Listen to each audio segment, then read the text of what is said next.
Schuppeglas, Schuppeglas. Louis, wo findet das nächste Weinfest statt? Hä? Louis, wo findet das nächste Weinfest statt? Moment.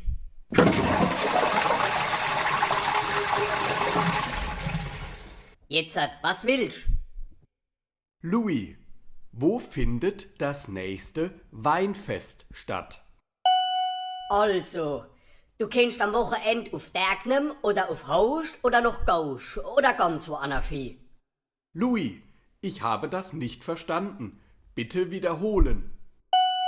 Ja, red ich dann deutlich. Dagenham, Haust, Gausch ist doch ganz einfach. Louis, wie wird das Wetter? Ja, seh nicht aus wie ein Frosch. Guck naus. Wann die Sonne scheint, wird's warm. Schunsch nicht. Louis, was kostet ein Achtel Wein auf einem der Weinfeste?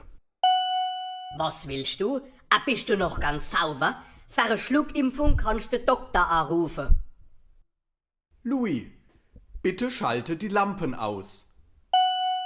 Mich leckst am Arsch. Lauf doch selber zu dem blöden Lichtschalter. Ich bin doch nicht dein Depp.